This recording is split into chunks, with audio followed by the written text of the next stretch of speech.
মৰমৰ ছাত্ৰ-ছাত্ৰীসকল, আজি আমি অষ্টম শ্ৰেণীৰ গণিতৰ পৰিমেয় সংখ্যাৰ বিষয়ে কিছু কথা আলোচনা কৰিম। এইটো তৃতীয় খণ্ড।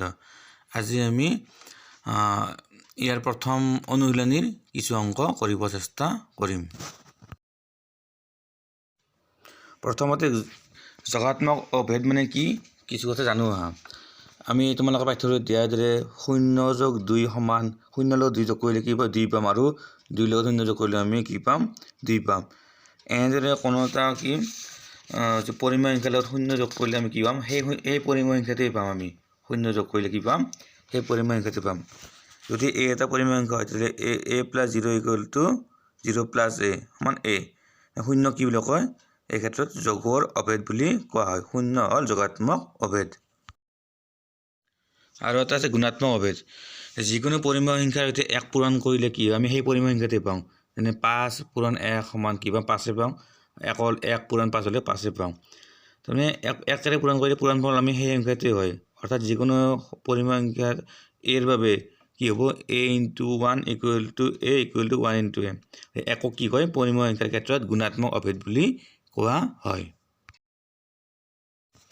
যোগাত্মক বিপৰীত। দুটা সংখ্যাৰ যোগফল 0 হ'লে সংখ্যাটোৰ এটাক আনটো যোগাত্মক বিপৰীত বুলি কোৱা হয়। যেনে 3 + -3 = 0, গতিকে 3 যোগাত্মক বিপৰীত কি হ'ব, -3। বা ওলোটাকৈ -3 যোগাত্মক বিপৰীত কি হ'ব, 3। বা ঠিক তেনেকৈ -5ৰ যোগাত্মক বিপৰীত হ'ব 5, কাৰণ -5 + 5 আমি যদি কৰি যাওঁ 0 পাম। মানে দুটা সংখ্যাৰ যোগফল যদি 0 হয় তেতিয়াহ'লে সংখ্যা দুটাৰ এটাক আনটোৰ যোগাত্মক বিপৰীত বুলি কোৱা হয়।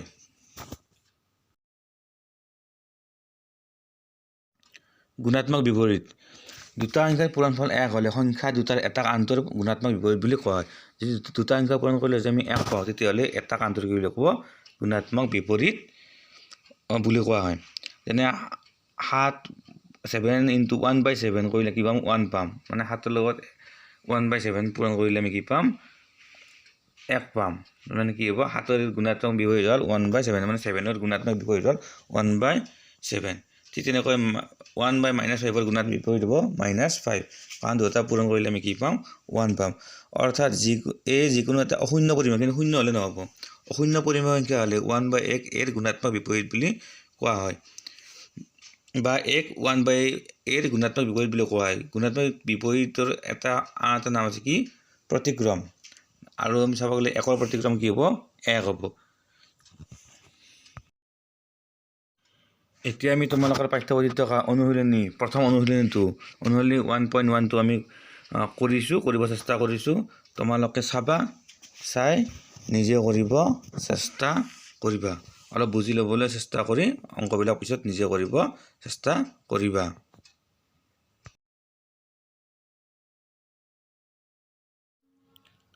প্ৰথমতে আছে যে তলত দিয়াবোৰ সত্য নে অসত্য বিচাৰ কৰা।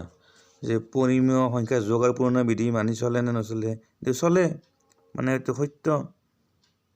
পৰিমেয় সংখ্যা বিয়োগ আৰু হৰণৰ ক্ষেত্ৰত সহযোগ বিধি মানি চলে বুলি চলে, কিন্তু এইটো অসত্য, নচলে। পৰিমেয় সংখ্যা বিয়োগত আবদ্ধ নহয় বুলি কৈছিল, একচুৱেলি আবদ্ধ হয়, সেইকাৰণে এইটো অসত্য। শূন্যৰ প্ৰতিক্ৰম নাই, এইটো কি সত্য, শূন্যৰ প্ৰতিক্ৰম নাই, সত্য। শূন্যৰ এটা পৰিমেয় সংখ্যা, এইটো সত্য, এইটো দুটা সত্য।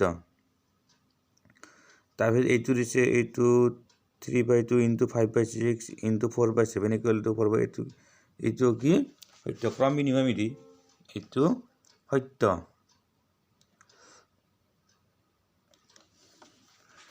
এই 7 নম্বৰটো কিন্তু অসত্য। 8 নম্বৰটো অসত্য। এইটো যদি শেষৰ পিনে 3/7 প্লাছ জেগাত মাইনাছ হ'লে তেতিয়া সত্য হ'ল হয়, এতিয়া অসত্য। আৰু 9 নম্বৰটো অসত্য। 10 নম্বৰটো কিন্তু সত্য, কাৰণে কি বিতৰণ বিধি মানি চলিছে।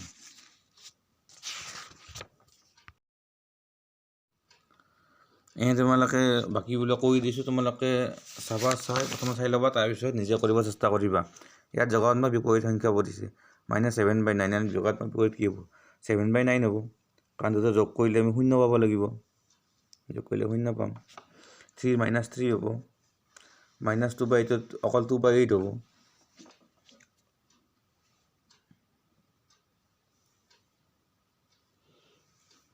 -19/-7 কি হ'ব? -19/7 হ'ব অকল।